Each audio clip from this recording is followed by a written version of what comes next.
Monsieur le Président, mes chers collègues, d'abord, Monsieur le Président, merci pour les hommages que vous avez su rendre en début de séance à un certain nombre de personnalités, Jo Larreur, Jean Ourmand. J'étais à ses obsèques à Plounévez-du-Fou, au cœur de cette Bretagne intérieure, qui s'était identifié au combat de sa vie, et en particulier le dossier de la 164 où chacun avait su l'entendre. Hommage également à Yvon Bonneau. À l'autre extrémité de la Bretagne, un frère de la côte qui savait défendre Perros-Guirec et ce littoral auquel il était si attaché. Merci aussi d'avoir su rendre hommage à Jacques Chirac. Il n'était pas breton, mais sa capacité d'empathie à l'égard de l'ensemble de nos compatriotes, cette capacité à connaître, à rencontrer, à croiser, cette capacité aussi à connaître notre agriculture. On a perdu ces grands présidents de la République qui étaient parfaitement à l'aise sur ces questions. Merci d'avoir su lui rendre hommage.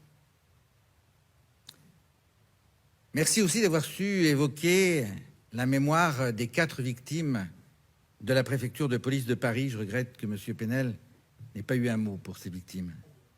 J'étais à la cérémonie mercredi.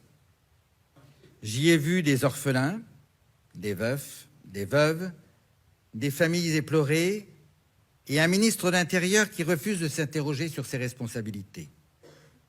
Tout cela se passe au cœur de l'État, à la préfecture de police, au service de renseignement de la préfecture de police, et dans ce service de renseignement, au service chargé du terrorisme.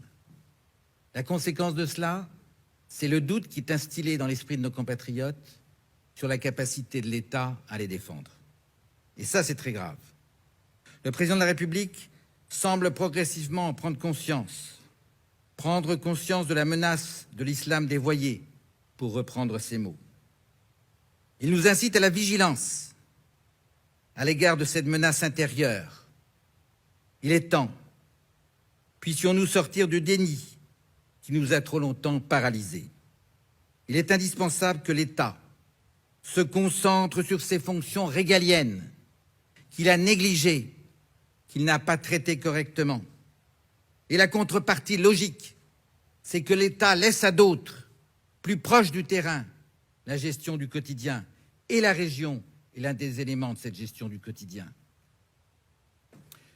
Monsieur le Président, conscient de l'indigence de l'ordre du jour de cette session, vous avez pris la décision de bricoler un sujet médiatique. Ce bricolage est inflammable. En effet, voilà qu'apparaît à l'ordre du jour de notre session les produits phytosanitaires, comment en sortir. C'est le titre. Il a le mérite d'être clair, mais tellement démagogique. On peut dire que vous choisissez mal votre date, 48 heures après la mobilisation des agriculteurs contre l'agribashing. Nos agriculteurs ont le sentiment d'être oubliés par la puissance publique. Ils avaient eu quelques espérances au moment du débat, des États généraux. La loi Egalim se révèle extrêmement décevante, pour ne pas dire plus. Le CETA est un couteau dans le dos de notre agriculture, et je ne comprends pas que des députés bretons aient pu voter un tel texte. Nos agriculteurs également sont excédés par les intrusions dans les élevages, jusqu'à des députés France Insoumise qui se sont prêtés à cet exercice pour venir de nuit dans un élevage, pour évidemment prendre des images et dénoncer notre agriculture et prendre les risques sanitaires, puisque c'est une année d'élevage de porc. Maintenant, vous voulez aller plus loin que les décisions de l'État. Vous proposez d'alourdir encore les décisions envisagées. Êtes-vous conscient que nous sommes dans la première région agricole de France, l'une des premières d'Europe? Êtes-vous conscient également que nous avons une tradition d'habitat dispersé qui fait que bien des parcelles agricoles sont confrontées à ce sujet de la proximité? Nous allons engager un débat sur la distance qu'il va falloir retenir, alors que le vrai sujet, il est technique. Bien plus que la distance, ce qui compte, c'est la pratique. La réponse, elle est dans le professionnalisme des agriculteurs. Nous ne sommes pas dans n'importe quelle région. Vous engagez ce débat pour répondre aux exigences de la frange écologiste de votre majorité.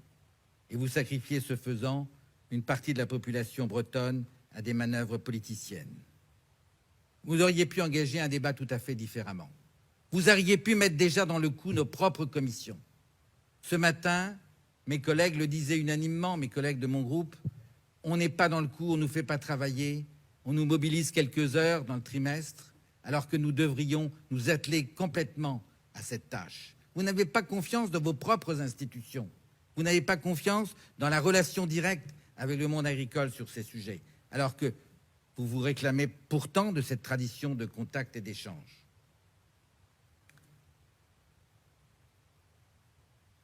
Le constat de cette rentrée se résume en 2 phrases. Le gouvernement abandonne les régions, le gouvernement abandonne la Bretagne. Le gouvernement recentralise et envisage de recentraliser plus encore les aides européennes. C'est vrai que notre région n'a pas été parfaitement exemplaire, les responsabilités sont certainement partagées, mais notre région n'a pas été parfaitement exemplaire sur la gestion des fonds européens, je pense en particulier aux faux leaders. Le gouvernement également a recentralisé l'apprentissage.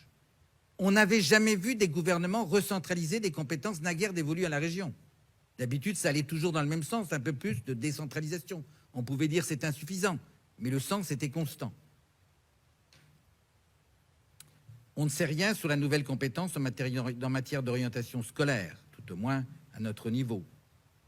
Le gouvernement non plus ne veut rien lâcher sur Pôle emploi, sauf, semble-t-il, dans la région Hauts-de-France, parce que votre collègue président de la région Hauts-de-France leur est demandé pourquoi ne l'avons-nous pas demandé ou l'avons-nous demandé. Vous nous répondrez peut-être tout à l'heure la décentralisation de Pôle emploi.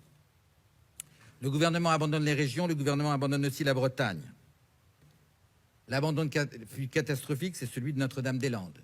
Louis Leduf, un grand industriel breton, très orienté sur le marché mondial, le redisait encore.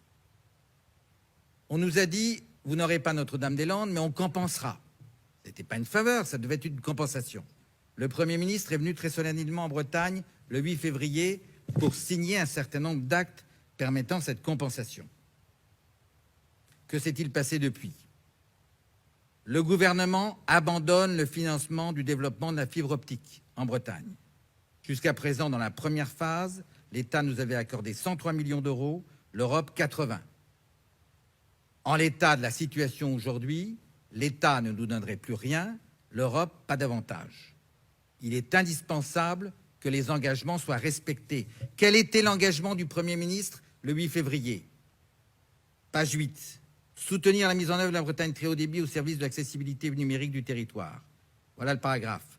Les prochaines phases de travaux, pas la phase 1, la phase 2 et 3, qui permettront le raccordement complémentaire d'environ 1 million de prises, l'État continuera d'accompagner les collectivités pour la poursuite du développement numérique dans toute la Bretagne. Cet engagement doit être respecté. Je le dis devant vous, Monsieur le Président, mais je le dis également devant le président Ferrand, qui est l'un des nôtres, ici au Conseil régional, l'un de nos collègues, mais qui est également le 4e personnage de l'État. Nous devons user de l'autorité qui est normalement la sienne. Monsieur le Président Ferrand, je vous fais également comptable du respect de ces engagements. Le gouvernement également oublie la compétence logement. On nous bricole un petit Pinel, alors que nous, ce que nous souhaitons, c'est que le développement du logement ne soit pas simplement le fait des métropoles, mais le fait de l'ensemble de la Bretagne. On abandonne le prêt à taux zéro, qui a été un moyen très favorable pour l'accession à la propriété. On abandonne Brest à 3 heures de Paris. On renvoie au calendrier grec les idées de différenciation. Y aura-t-il la moindre réforme constitutionnelle avant le terme du mandat du président de la République permettant une telle différenciation? On n'évoque plus la question de la réunification, alors que de récents sondages ont démontré l'adhésion non seulement des populations bretonnes de la Bretagne administrative, ça on le savait depuis longtemps, mais très clairement des Bretons de Loire-Atlantique. Que fait la région par ce gros temps? Elle godille. Elle essaie de se projeter à 10 ans ou à 20 ans avec la Braille-Scope au lieu de traiter les sujets immédiats. Elle peine à s'imposer sur la gestion de l'eau, alors que votre vice-président Thierry Burlot cherchait de ces questions a, me semble-t-il, de bonnes idées, des idées auxquelles nous pourrions adhérer tous ensemble. Elle peine sur le dossier Doubs, qui subit la menace d'un éventuel accord sur le Mercosur après le CETA. Et elle continue à taper sur les automobilistes en fiscalisant un peu plus chaque jour leur transport, alors que de récentes études ont démontré que l'essentiel du transport du domicile au travail est un transport effectué par voie routière. Monsieur le Président, la Bretagne est exigeante. Nous devons respecter cette exigence. Nous devons relever des défis. Le défi du Brexit. Plutôt que de faire venir Greta Thunberg, comme j'ai cru l'entendre dans votre propos, moi je vous ai demandé depuis un certain temps de faire venir ici Michel Barnier. J'attends toujours, très solennellement, qu'il prenne des engagements à l'égard d'une région périphérique comme la nôtre, qui subira plus que d'autres le Brexit. Il y a également des nuages qui s'amoncellent sur la croissance mondiale. Nouveaux défis, il faut nous y préparer. Il y a la fracture territoriale bretonne qui ne cesse de croître. Il y a enfin un sujet dont personne ne parle, c'est la démographie bretonne qui n'est plus ce qu'elle était encore naguère, puisque depuis 2015, funeste année, il y a désormais plus de décès que de naissances en Bretagne. Sur tous ces sujets, il faut réagir. Il y a urgence.